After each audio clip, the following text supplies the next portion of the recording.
What gave me the experience of, I've kind of like not stumbled into it. It was, I guess I would call it a spiritual experience.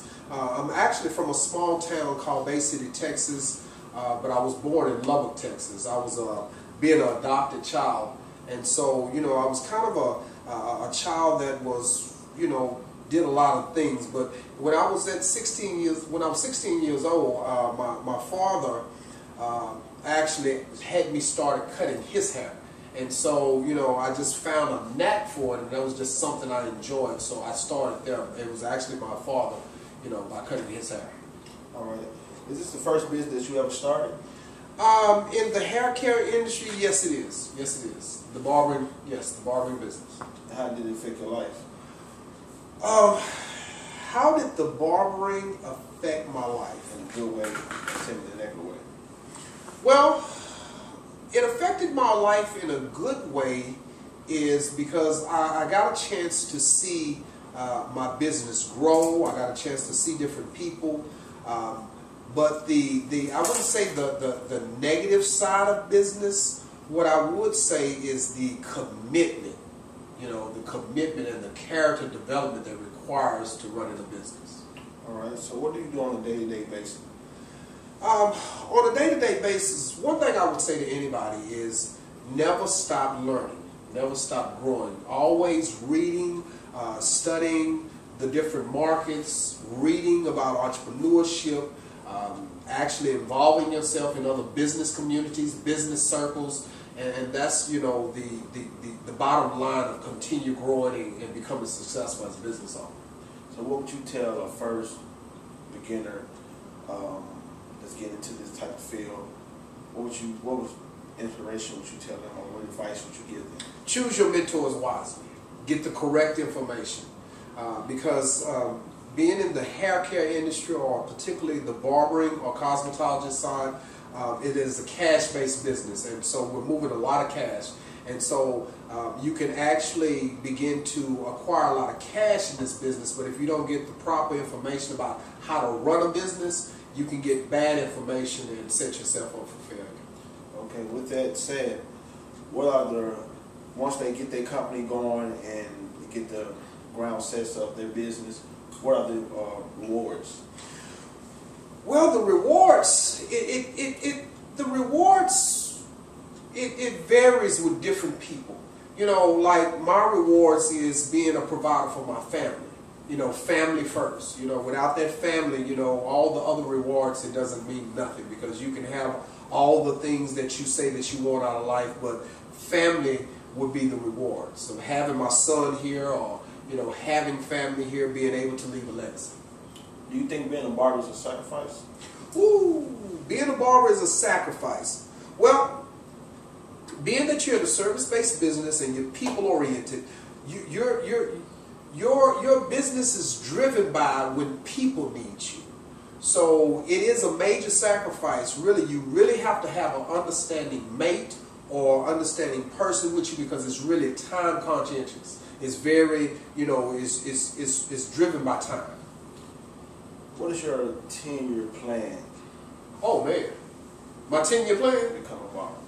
Okay, now, being that I've been in the hair care industry or as a barber for the last 12 years, my plans have grown over the last 12 years. Now, I'm 43 now, so my plans consist of this. Now, we're opening up a concept location, and so what we're looking at is actually developing a barbershop model that's what we call scalable. And in business, we're talking about something that can be duplicated. I would like to have 5 to 7 locations. In 10 years, I want to build them, maintain them, and sell them. In 5 years. I mean, in 10 years. In 10 years. So do you think, as being a barber, you can make a good living out of it? Yes, you can. Yes, you can. Now, I would say to anybody, just like with any business, being that I've been in this, I came into this at 30 years old. Now, quite naturally, what I lived off of when I was 30 through 35 was a certain amount I could live off. Now, at 43, I'm looking at retirement. So you really can, if your plan grow with your age, you can really do well in this. Do you plan to run this business for a very long time? No, I have a 10-year plan in place now. So what I'm working on at 43 is retirement. So I have a 10-year plan in place where, like I just said, I want to build them, maintain them, and sell them. And I would spend the next 10 years is consulting. How big do you want this barber company to grow? Do you want it to be a franchise, or do you just want it to be a self-made? Or I'm looking at several options right now. I'm looking at the franchise model, but I'm also looking at I really patterned this model after the McDonald's franchise model. See, at this level, barbering is what I actually do, but I'm really into commercial real estate. So eventually, we want to have assets of commercial real estate in our portfolio. Being a barber and creating your own schedule, how does that work in your time? How many hours do you think you begin a barber should work?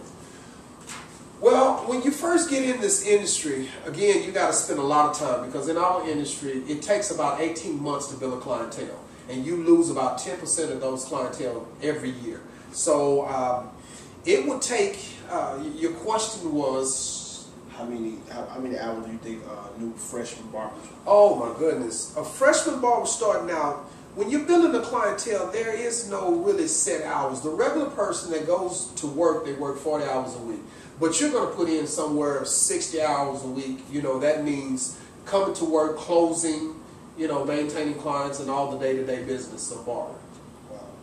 What brought you to this business as being an entrepreneur, setting your own goals and wanting to be an entrepreneur? What brought you to this business? Like, what brought you to give you the home to own your own company? Well, with some of the choices that I made early on in life as a young person, it left me with not too many options. So barbering, I always believe that whatever I put my hands to, I want to make sure not that I be the best, but be the best at what it is that I do for myself, setting my own goals. I'm not in competition with other people. So I just want to make sure that I do the best that I can do with what it is that I have. How much money do you think, depending on the person, depending on how big the business is, how much money do you think a first-time entrepreneur can get in barber? Well, first-time barbers, setting realistic goals, you can do anywhere depending on your age and what market and what demographics that you're working in. I have a model. To answer your question, you can go up to from $24,000 to $36,000 a year. That's entry-level barbering. So what keeps you driven? What keeps you up at night by being a barber? What makes you want to keep doing it? Do you ever get tired of being a barber?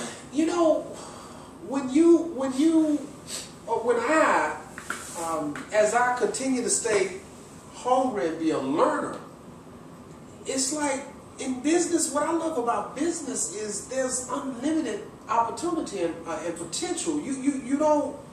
Business, there is no cap on business. So, as me being a UTH student and coming to the business world, entrepreneur, what advice would you give? Well, being that you're in the business management course, right? Okay. The rule is in business, just because I'm in the barbering business, the rule in business is money always follow good management. So I need you just as much as you need me.